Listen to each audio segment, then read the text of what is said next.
Hello दोस्तों। आज हम अकाउंटिंग के कुछ बेसिक टर्म्स को समझते हैं। बेसिक अकाउंटिंग टर्म्स जो कि अकाउंटिंग में काफी यूज होते हैं। सबसे पहले समझते हैं कैपिटल। दोस्तों, कैपिटल बिजनेस के लिए काफी इंपॉर्टेंट वर्ड है और इंपॉर्टेंट चीज भी है। कैपिटल होता क्या है दोस्तों? Amount invested by the proprietor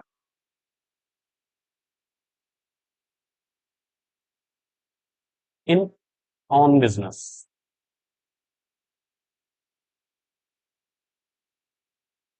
जब कोई प्रोपराइटर अपने ही बिजनेस में पैसा इन्वेस्ट करता है, उसको हम कैपिटल के नाम से जानते हैं।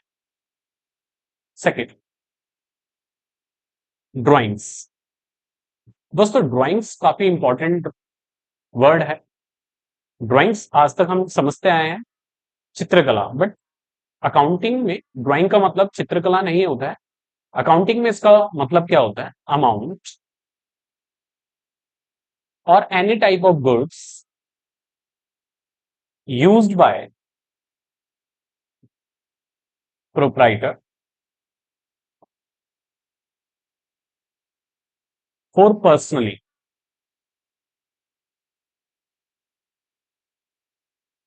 जब कोई बिजनेस का ऑनर, मालिक, अपने बिजनेस में से कैश या बिजनेस का स्टॉक विड्रॉ करता है पर्सनली, उसको हम कहते हैं ड्राइंग्स। थर्ड जो वर्ड है वो काफी इंपॉर्टेंट वर्ड है, लायबिलिटीज। बिजनेस में लायबिलिटी काफी इंपॉर्टेंट वर्ड वर्ड यूज होता है। लायबिलिटी का बेसिक अगर मैं बताऊं तो हिंदी मीनिंग अगर देखा जाए तो बेसिक है उधार, मतलब बोरोइंग्स,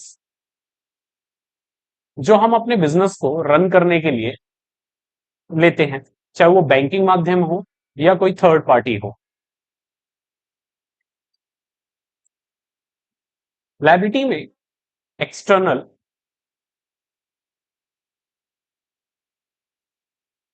और इंटरनल दो तरीके से हम बोरो कर सकते हैं। इसमें दोस्तों एक्सटर्नल का मतलब होता है,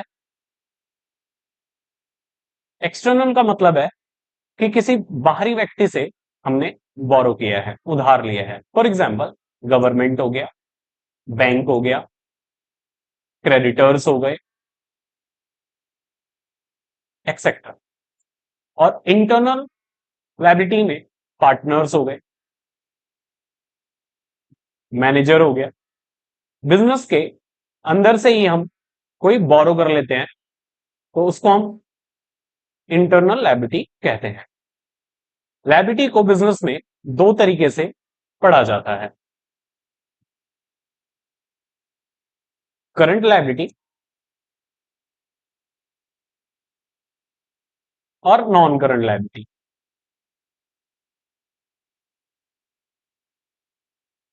दोस्तों, करंट लायबिलिटी और नॉन करंट लायबिलिटी को समझने के लिए हम अकाउंटिंग के फाइनेंशियल ईयर को समझते हैं।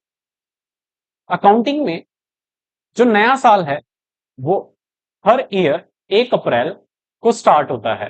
फॉर एग्जाम्पल, 1 अप्रैल 2024 से 31 मार्च 2025, मतलब नेक्स्ट ईयर के मार्च तक ये फिनिश होता है। इसको कहते हैं फाइनेंशियल ईयर। आपने देखा होगा स्कूल भी 1 अप्रैल से ही ओपन किए जाते हैं, तो बिजनेस में या अदर गवर्नमेंट वर्क में हम फाइनेंशियल ईयर का ही यूज करते हैं। इसको हम अकाउंटिंग ईयर के नाम से भी जानते हैं। दोस्तों, अब हम करंट लायबिलिटी को समझते हैं। करंट लायबिलिटी वो लायबिलिटी है, मतलब वो उधार है पेमेंट जिसकी payment with in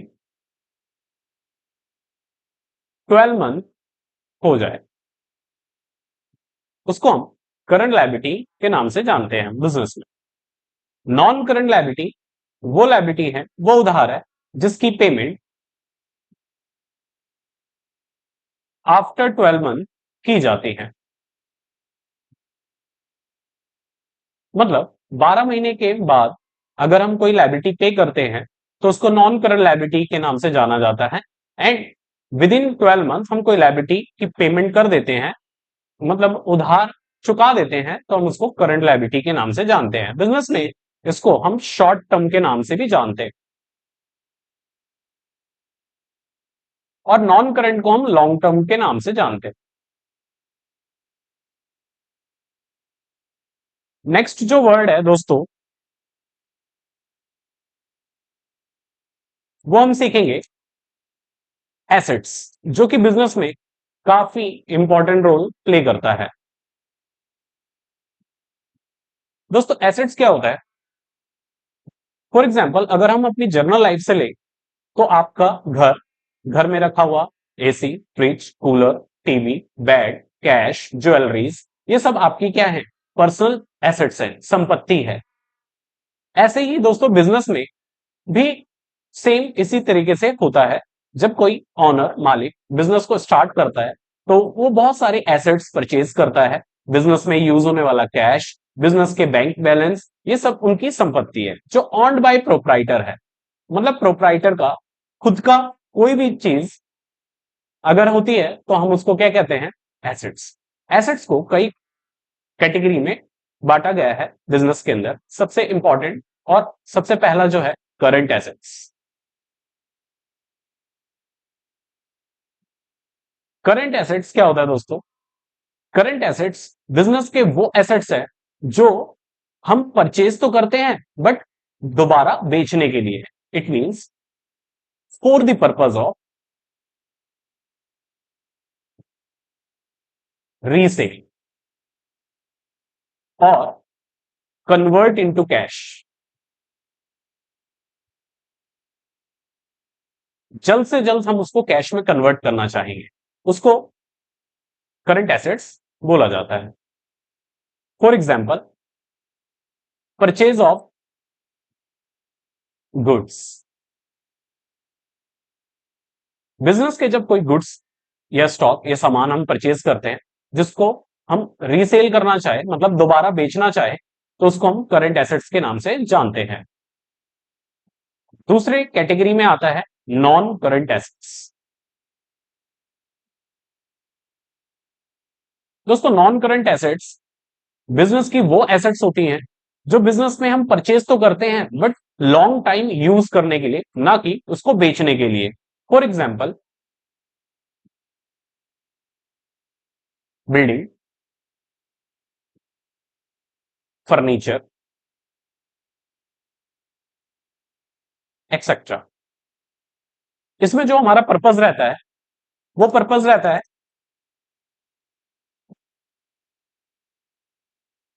for the purpose of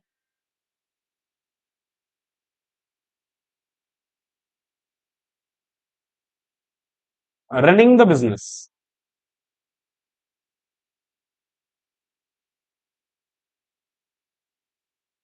not for sale in short period. दोस्तों जब वो खराब हो जाएंगे तब हम उसको सेल कर सकते हैं, उसके बाद उसके रिप्लेस में हम वही एसेट्स दोबारा परचेज करते हैं क्योंकि वो बिजनेस में लॉन्ग टाइम तक यूज होते हैं।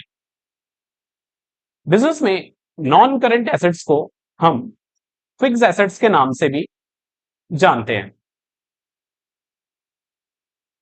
या PPE, it means property plant and equipment के नाम से भी जानते हैं। फिक्स एसेट्स जो बिजनेस में लॉन्ग टाइम यूज होते हैं। फिक्स एसेट्स को दोस्तों दो भागों में बांटा गया है, टेंजिबल एसेट्स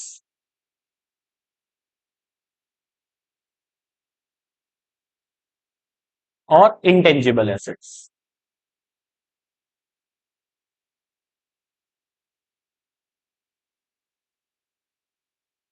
दोस्तों टेंजिबल एसेट्स वो एसेट्स होते हैं जिसको हम देख सकते हैं, छू सकते हैं। वी कैन सीन और टच।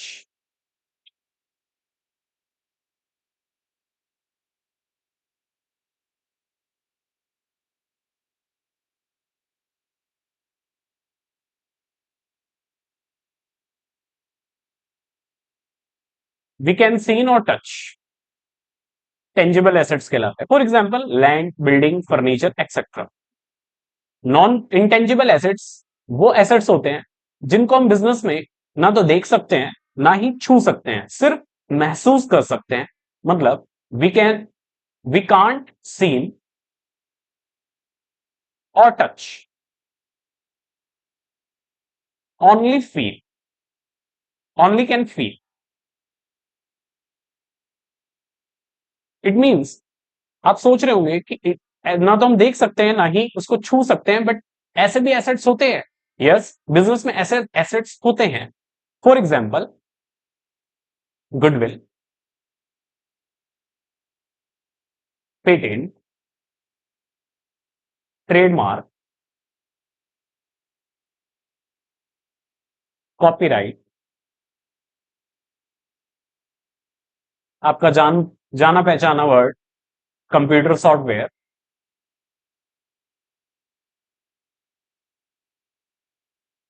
एक्सेट्रा।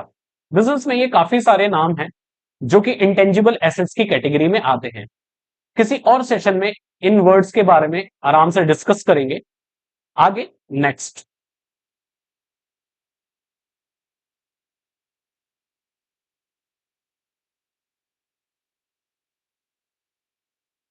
अगला जो वर्ड है दोस्तों, वो हम समझेंगे expenditure.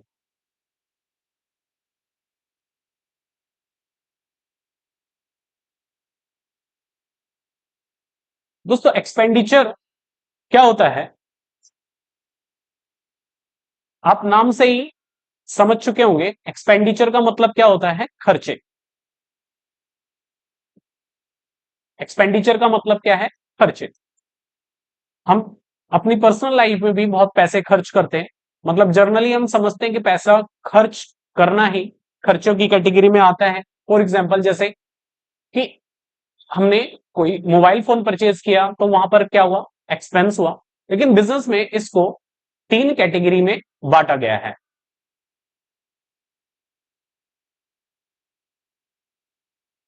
Revenue expenditure,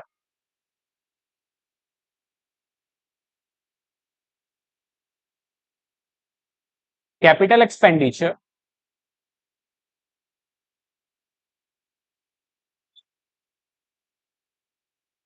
and deferred revenue expenditure.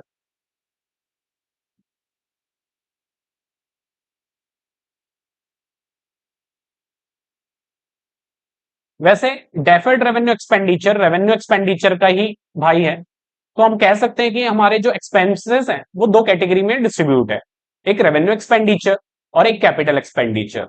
अब समझते हैं कि रेवेन्यू एक्सपेंडिचर क्या है। मैं बुक की परिभाषा पे तो नहीं जाऊंगा, मैं आपको जस्ट कुछ हिंट दूंगा जिससे आप आइडेंटिफाई कर पाओ कि हमारे बिजनेस के रेवेन्यू एक्सपेंडिचर क्या होते हैं और कैपिटल एक्सपेंडिचर क्या होते हैं।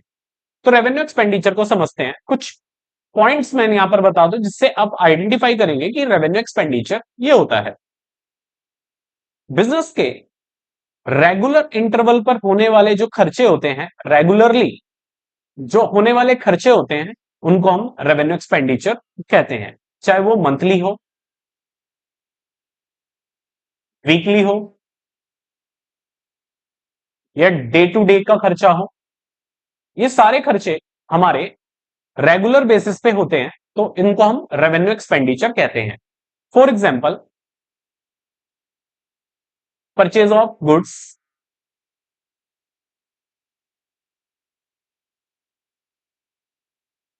For example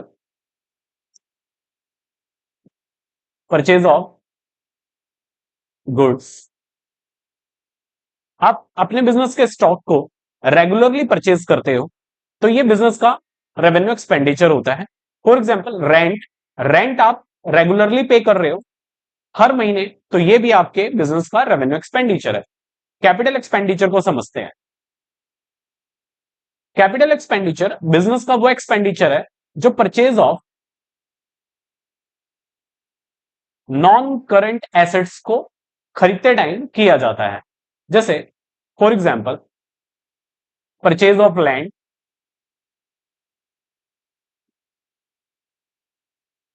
purchase of building etcetera.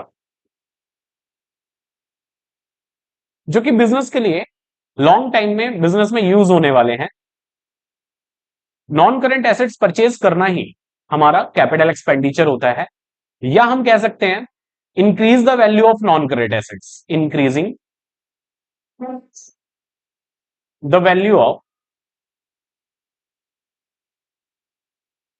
Non current assets. किसी भी नॉन करंट एसेट्स की वैल्यू इंक्रीज करना या उसको इंक्रीज करने में जो खर्चा होता है उसको भी हम कैपिटल एक्सपेंडिचर के नाम से जानते हैं।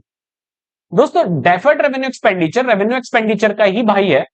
डेफर्ड रेवेन्यू एक्सपेंडिचर वो एक्सपेंडिचर होते हैं जो बिजनेस में एक बार हम खर्च करते हैं बट उसका बेनिफिट हमें लॉन्ग टाइम तक मिलता जाता है। For example advertisement. एडवर्टाइजमेंट में हम एक बार पैसा खर्च करते हैं बट उसका बेनिफिट हमें कई बार बिजनेस में मिलता है। रेवेन्यू एक्सपेंडिचर में हम कह सकते हैं कि प्रॉफिट जो होता है वो विद इन अ ईयर हमें मिल जाता है।